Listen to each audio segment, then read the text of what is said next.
Epis talks on a report on silent diplomacy with Theodore. Hello, Leonard. What do you have for us in this episode? I've got an interview with Werner Fasslabend. Who is Mr. Fasslabend? He's the former Minister for Defense in Austria. And what did you talk about with him? How politics have been dominated by the Iron Curtain, how he managed the armament of the Austrian military with missiles, and what are the upcoming challenges for Europe in security policies. And what could you learn from this conversation? That there's always a lot to do for a defense minister. Sounds about right. Okay, let's take a look into the interview. Mr. Fasslabend, thank you for inviting us to your institute here, IES, located at the, what is the castle called? That is right here? Springer Castle. Speyer Castle, and close to also Schloss Schönbrunn here in the lovely city of Vienna. Thank you for inviting us, as we have some questions about Austria and the defense policy and the foreign affairs of Austria. You have been the defense minister quite a long time, 10 years, as I recall it right, right after the fall of, or in the midst of the fall of the Iron Curtain. But before that, you studied law. How did that came? Why did you study law at the beginning? Oh, yeah, I mean, this was just a question of starting my business career. I was not sure, but everybody told me that law would be the best. And of course, I was highly interested already in politics and in official affairs. And insofar, it was not a strange decision for me and not a difficult decision. And afterwards, I joined private industry. I worked 20 years for Henkel company as a product manager and a sales director. And I did this until I became Minister of Defense, even when I was already Member of Parliament. You still as a member of parliament, we worked at Henkel. Yeah. How does a lawyer end up at Henkel? Were you in the justice department there? No, this was just by chance, you know. I did not have a very specific interest to become, I don't know, an attorney or a lawyer or whatever. Yeah. And then I answered just for a request for somebody who had studied economics. Yeah. I thought it was interesting and okay. It was just by chance, and they took me over, and so you ended up staying 20 years there. Yeah, almost 20 years. Yeah, quite a long time. Quite a long time. Have you considered, as you mentioned, that you were already interested in politics? Were there opportunities or possibilities during your studies to get involved in politics? Was it able to combine law with politics? I did it from the beginning. I mean, I started with political activities already when I was a teenager. So I went in order to join political meetings or I don't know official sessions in my hometown. And when I was a student, then they asked me whether I wanted to take part and join them at the campaign. I see. And afterwards, I became a member of a party, and then I started a career as just as somebody who was in the action team of the party, of the local party, and then I came into different functions, you know, in the region, in the Bundesland, and then nationally. So a classical career path as a member of a party. That's right. Yeah. To always been engaged and then. Yeah. I see. You were a member of or you still member of the ÖVP, the Austrian People's Party? Yeah, that's right. Is around what time was that when you've joined there? You've been politically active? Yeah, I mean, I became active when I was around about 20, I guess. So in the This was during my 60s? studies.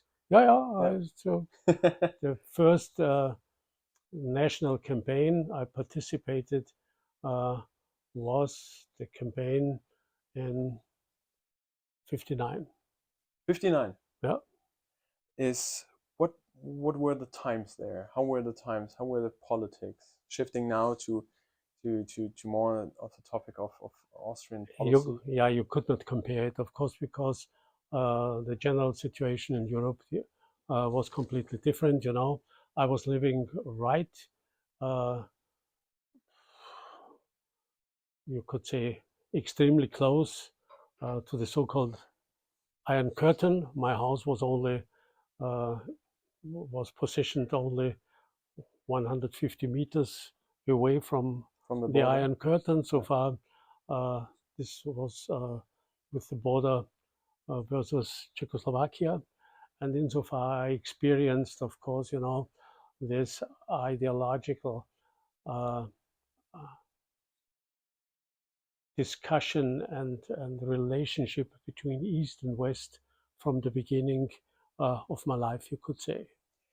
Could you describe how the Iron Curtain looked like? A lot of people have this image of the Berlin Wall in mind. For our students who are not well aware with that. No, this was different. In my case, it was the river Morava, the river March. Yeah. That the middle of the river used to be the border between Austria and Czechoslovakia. Mhm. And at the other side, of course, you had already the real Iron Curtain. I mean, with Fences. yeah, Oh yeah. Yeah. and I can tell you, I mean, this was absolutely usual for me, you know, to listen during night times. I don't know, the crying of people who wanted to flee, to cross the Iron Curtain, shootings from the soldiers over there, uh, barking, Barking dogs. yeah, It's and so on. It's interesting. Last time we had the opportunity to speak with Mr. Liechtenstein, who's the ambassador of Liechtenstein to Rome. Yeah, But he's staying in Kärnten, so the yeah, Bundesland Kärnten, south of in the southern part of Austria, and therefore also mentioned about his experience to Slovenia with the Iron Curtain, and so you've also experienced that quite well. How did that affect your political views, your political engagement? probably it did quite a bit. I mean, on the one hand, of course, it enforced, you know, the tendency to occupy myself with all the political questions between East and West, the basics of politics, of political systems, uh, the importance of freedom, of an economic system, and so on. Yeah, yeah. And insofar, it certainly contributed quite a bit, and maybe it also contributed to my specific interest also for defense, for Landesverteidigung, because I could see, you know, this military systems at the other side. I still have in my ears, you know, when there was the Prager Frühling, Spring of Prague, you know, Yeah. uh, I, I still have in my ears the noise of the chains of the tanks, of the Russian tanks that came from Bratislava, Rolling went over the to the streets. north to Prague and so on. And insofar, there probably were a lot of impressions that I even cannot remember, but that I just yeah took into my awareness of Sure. Yeah. political systems. Did this also explain your special interest in politics, in defense politics? I guess so. Yeah. Of course, you never can tell, you know, but the, the situation that I was confronted already as a small boy with the military system of the Warsaw Pact organization certainly increased my personal interest in the military dimension. And because for us it was almost clear that sometime there could be a war between the systems, that the military could cross the border, that we were endangered and so on. And insofar, I think it was probably a normal reaction to this situation that I experienced personally. You've been then in your political career, I would say at the height of your political career, the defense minister of Austria. I would say, or as we've researched, we've came across two topics which we're most busy with. First one being the modernization of the Austrian armed forces, and the other one is trying to enhance the role of Austria as peacekeeping in peacekeeping questions. Beginning now with the first of this one, the modernization. What were the major challenges or opportunities which came with that? I guess that's a long story to tell. Yeah, no, certainly was a big challenge. It could not have been bigger than it was in reality, you know.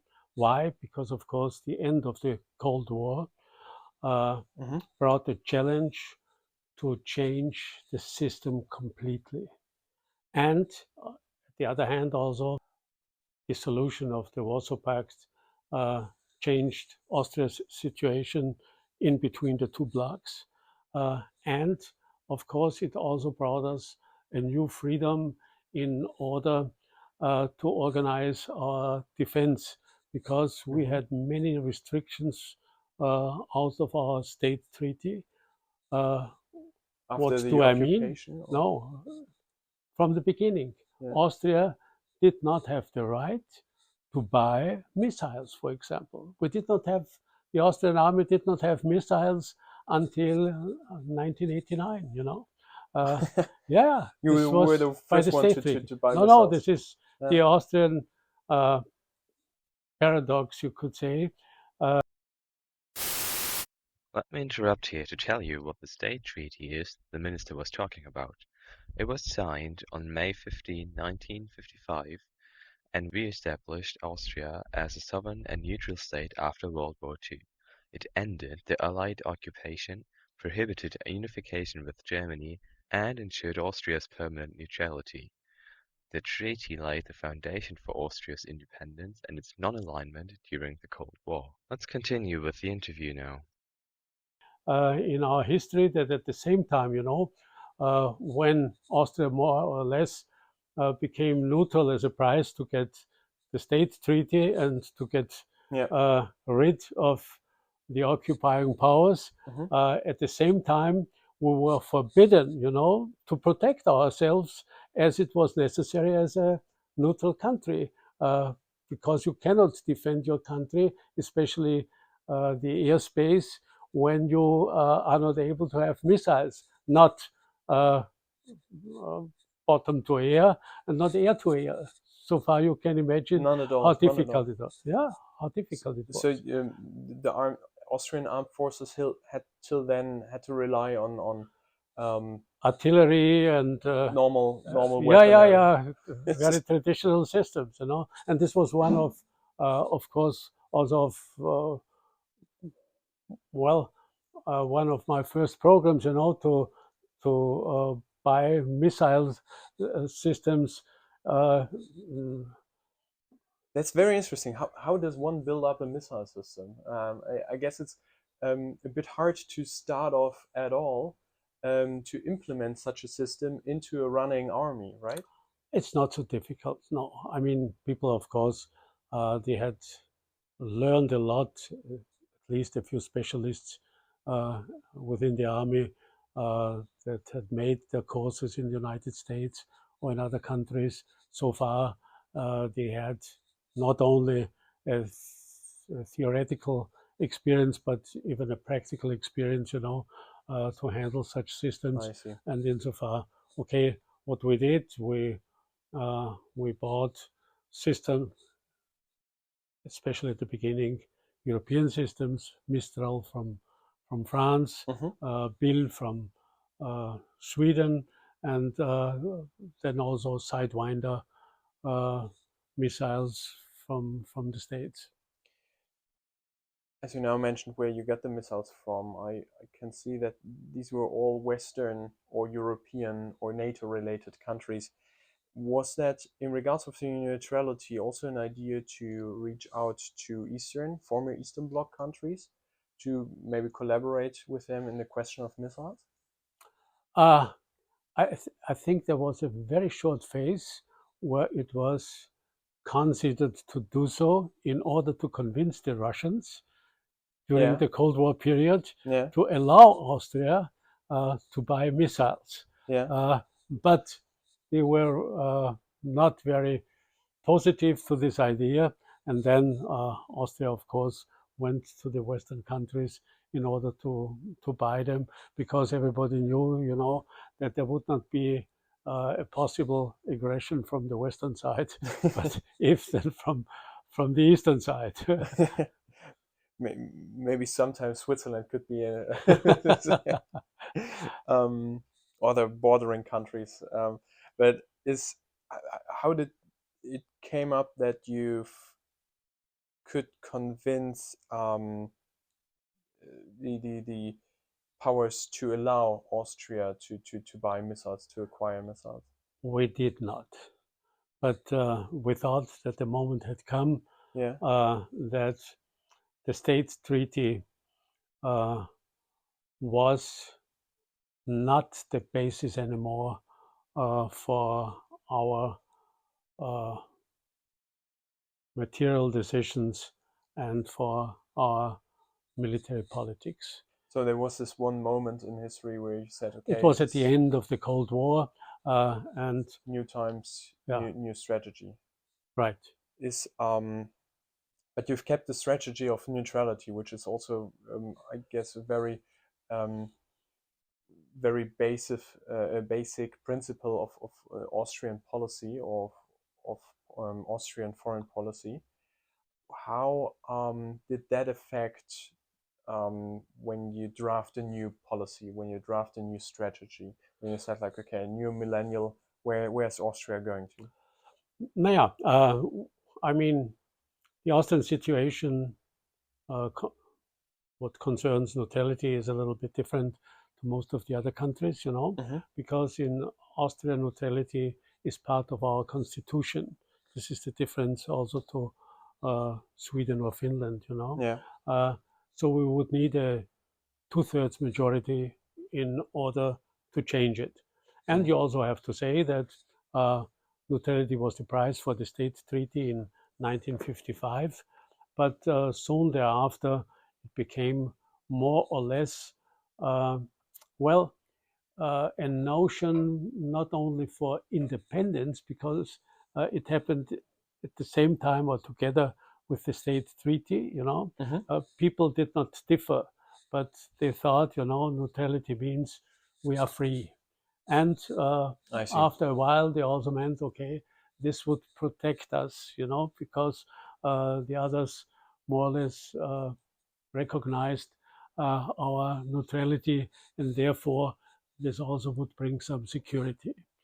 But and therefore there always was a not very realistic picture in the Austrian public concerning neutrality.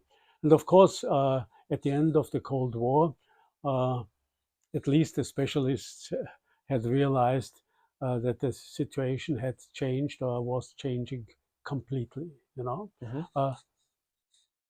Not so much the normal people on the street. Of course, Yeah. for them, Weren't aware of that so much. they were not aware so much of that.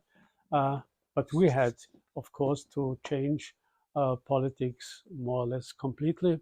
And this was not only by our own military steps we did, but also the fact that we joined NATO Partnership of Peace and even joined NATO missions in former Yugoslavia. Mm-hmm. This was for the first time. I personally also organized the first NATO workshop outside of a NATO territory and so on, so far. Yeah. And was also for the first time a discussion whether Austria should join NATO, yes or no. The first time the question was dropped. In the 90s. Yeah.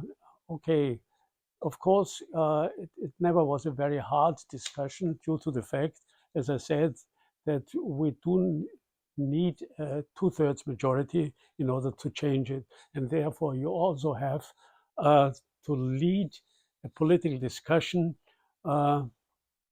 somehow prudently. Otherwise, you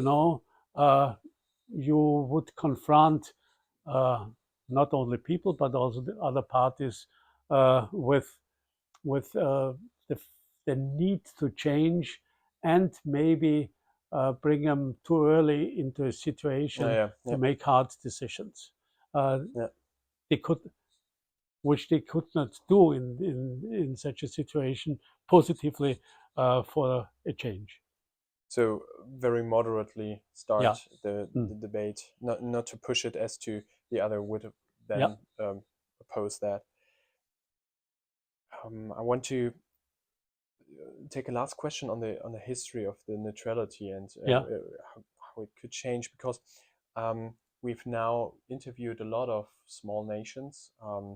I wouldn't consider Austria per se a small nation, but Austria has a very special position as it was once a huge empire, combining a lot of people, a lot of different states, a lot of different cultures around, taking a huge part of Europe and the Balkans, especially, and has been shrinked to its now size. How is that? Does that in any case affect the foreign policy? Is that somehow still a thing in politics? I would say it does not affect Austrian politics in the way it should.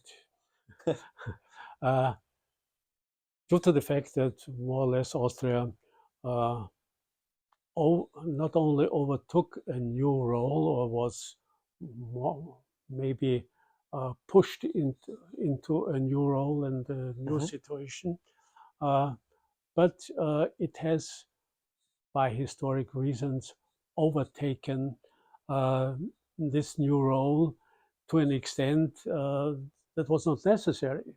And I guess we probably could be much more efficient than we are at the moment or in the last years. If we had this awareness that our perspective is not limited at our national borders, but a political perspective would go beyond. When now you've mentioned that that Austria is in a partnership for the NATO partnership, not a full member of NATO. So is that the first step? Is that an outer circle of the NATO? How would you describe this NATO? I would say it was an automatic reaction to the new situation after the end of the Cold War. Austria joined the same time when we joined EU in 1995. We also joined NATO Partnership for Peace that was newly founded. And maybe I can say that I probably could personally contribute a little bit to this whole development then, because after the end of the Cold War, nobody had a plan. Nobody was prepared for such a situation, and therefore, were you taken by surprise, or the politics were taken by surprise? now, I mean, of course, I had, as a long-serving defense minister, is also quite a good standing within the group Yeah. of foreign and defense ministers, and so far very often, um, just in smaller circles, discussed what one could do. There was American, the British, German Mhm. defense minister and me who sat together, and we asked ourselves what could we do in order to stabilize uh, uh, Central Eastern Europe, Mhm. what would be necessary uh, to be done politically, but also militarily. And insofar, we found a few ways, and I think the Partnership for Peace concept was one of them. Dealing with both the neutrality of Austria and the need This for. was not, there was no question about Austria's neutrality then, Okay. but rather what could we do in order to stabilize countries like Poland, like Czechoslovakia, like I see. It was Hungary, a foreign Romania, affair. I of see. course, Yeah. and this would mean, uh, how, I mean, you have to be aware that, of course, also the military in those countries were the cells of old communist ideology, Yeah. and insofar those countries needed new systems, and they needed new ways also to be linked to the rest of Europe, because otherwise, okay, we would have had more or less a continuum of politics even after the breakdown of the Soviet system, and insofar this really was a fascinating period where you could contribute quite a bit. And due to Austria's situation and the experience Mhm. in Central Eastern Europe, of course, also we had the opportunity, official sessions, in unofficial sessions, to shape those systems quite a bit. That is what I would then Mhm. also call your second your second agenda with the enhanced role of Austria's peacekeeping, right? Yeah, that's right. Is what were the ideas? How do you when sitting as a defense minister with other defense ministers thinking about scenarios on what happens if the Iron Curtain falls and there's political turmoil or defense defense matters that needed to be discussed. What other topics, what other ideas you've changed out? Were these just regarding technology? Were these regarding political access? Were these how do we assist these countries? How do we approach them? Yeah, Where were these? I think the main question certainly was the political stability Mm-hmm. of our neighborhood, of Central Eastern European countries. And in this context, it was politics, it was economy, it was security, and also cultural questions, of course. Uh, and what we tried to do is, not only in a political way, but also uh, the security sector, for example, uh, we brought all of our neighboring countries into international missions. For example, Slovakia, Mm-hmm. Yeah. Hungary, Slovenia, and so on. All of them had their first international missions as part of an Austrian contingent or together with an Austrian contingent. I see. So far, we tried to integrate them more or less into our politics or general security politics, and more or less transfer our ideas and our systems also into those countries. I also founded then a specific partnership between the Central European countries. Mm-hmm. It was called CENCOPE, Central European cooperation, where we sat together and tried to prepare ourselves in order to shape for the future common battalions or common brigades for international missions. It was still then in the 1990s or early Yeah, 2000s? Or? In the 1990s. I see. I see. I think that brings us neatly to the last part, which I wanted to deepen, which I wanted to delve in, which is the future strategies, the future policies. As you've now mentioned, the ZenCorp as possibility or platform to cooperate, for example, in common brigades, in shared missions. Is that something which could be also a possibility for Europe or for the EU especially? Of course. I mean, it was my privilege also to initiate and organize the first European Defense Minister meeting in 1998. At a moment when, quite a lot of European nations were still resistant towards such an idea. And I also could organize that it did not only become a single moment, but that when I organized it, that I had already two countries that would follow in the coming years.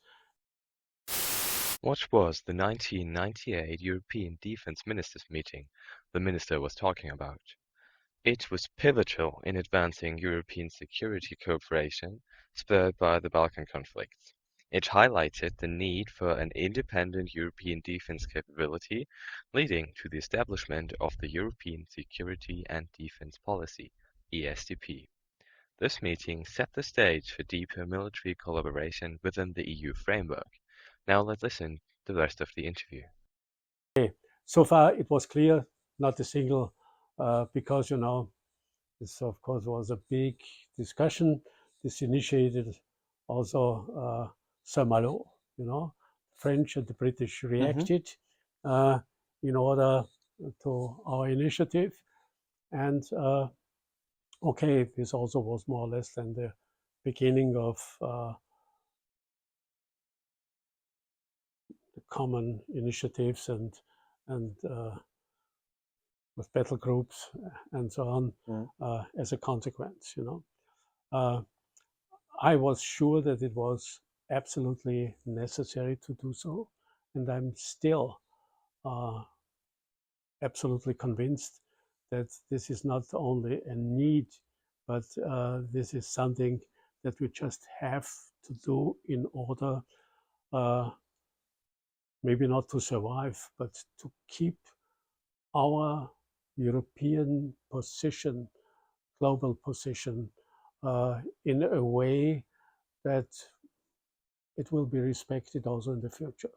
Because, as I said, I always was absolutely clear personally, that NATO, of course, is a need for Europe. Europe does need the cooperation with the Americans in order to withstand Eastern or dangers coming from the East, let us say it this way. But of course, that this organization never will be able, more or less, to do the necessary job in security policy. You have to differ between defense and security policy. Defense certainly will be also in the future a task that will be more or less the most important agenda for NATO. But besides European defense, European security, which means to do something for the stability of Europe's neighborhood, this will be original European task that nobody else can and will overtake. And if you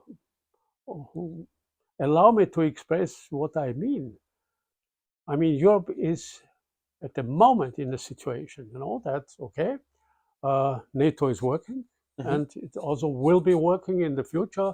Whether Trump will be the next president, yes or no, it will make some difference, but not the whole difference, because also the Americans will need the Europeans in order to keep up a certain kind of order globally.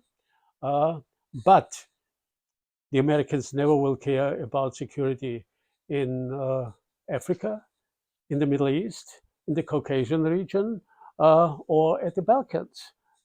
Maybe they will contribute a little, but if you look to the situation that we do have now in the Middle East, you compare the situation between Europe and Turkey, then you can see that Turkey is engaged in its complete neighborhood, whether this is the Eastern Mediterranean, the Balkans, the Caucasian region, whether this is Iraq, Syria, Lebanon, in Africa, Libya especially, but also other countries. And if you ask yourself, where is European Union? Where is any European state? You will have to say, nowhere, nowhere. In none of these countries, Europe does play a little role, not even a little role. You can go in the Caucasian region, in the whole of the Middle East, in the whole of Northern Africa, and after more or less the failure of French foreign policy, or African policy, you can see nothing is left. And therefore, we will have to develop, of course, a kind of common European security policy that enables us in order to contribute to the stability in our immediate neighborhood. This is the most urgent question, and I only can say this has not changed in the last years. So I understand you correctly that if you say that the European Union or the EU or Europe requires NATO and requires to play a more dominant role within NATO as for their own security interests when it comes to close neighborhoods. We will have to differ in the future more and more.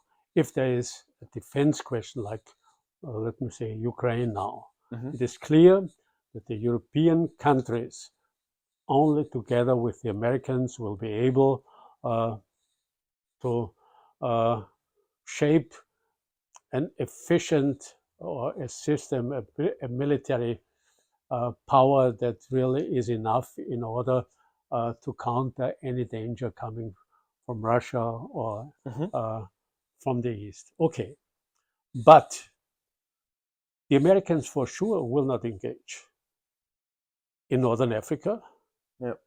As you can see, they have left the Middle East. They will not come back.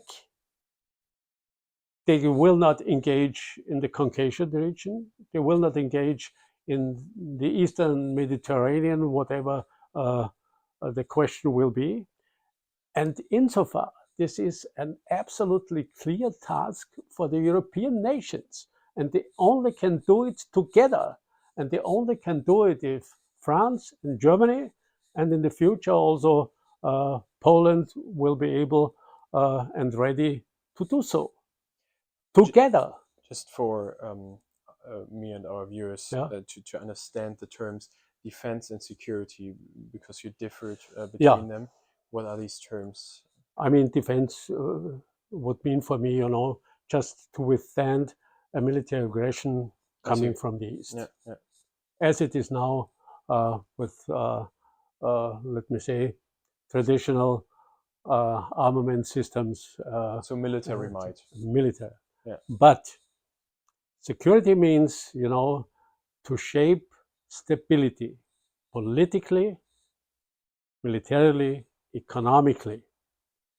This means we need it from, let me say it, from the Atlantic Ocean to the Indian Ocean. That's a And there's huge part nothing. of the world. It's our neighborhood. Yeah, yeah. And I mean, if a country like Turkey is able more or less to influence the politics in its complete neighborhood, then European Union Should do should that. be able to do so at least in part of it. But to do not to be able to do so in any country is something that I will not accept any any longer. yeah. Is then the common European security policy should not only focus on military but also on political and economical questions. I think this is more or less a natural division of labor, you know, for the future. NATO will be there for defense, and the European nations within NATO have to engage themselves in Northern Africa, in the Near or Middle East, the Caucasian region, and so on. An absolute must, because otherwise nobody will do it. No, nobody does it. Coming to my last question, Yeah. then, what is Austria's role in the upcoming development of maybe such a common defense and security policies of the EU or Europe? Yeah, I mean, I'm looking at the one side, of course, to more or less natural tasks we do have in order to shape a stable environment for our own country, which means engagement in Southeast Europe, the Balkans, to engage ourselves also in Eastern Europe, because this is our immediate neighborhood.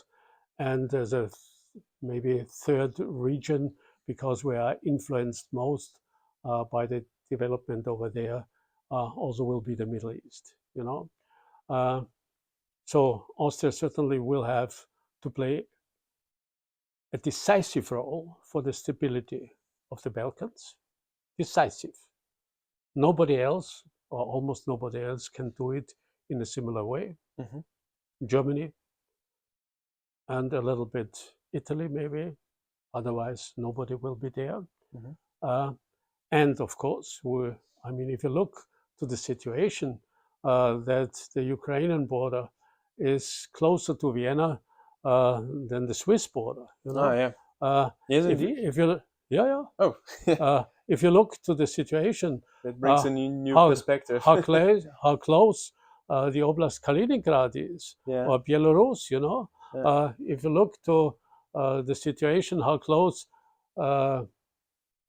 Kosovo or Bosnia is situated, you know, this is only a few hundred kilometers. And insofar, we are certainly more or less influenced by any development in those regions. And therefore, Austria has to play an active role over there, has to engage itself, and also has to make contributions. I have to say that Austria never hesitated, you know, to go into international missions. We did it in the past, and as I said, also we still are doing it, especially in the Balkans, in Bosnia and in Kosovo. And I guess, you know, due to our geostrategic situation and due to the fact also that we do have capabilities in order to make major contributions for the stabilization of those regions, we will have to do it. This is quite simple. Thank you very much, Mr. Fasslabend, for your insights. And thank you very much for your time. Okay. Thank you. It was a pleasure.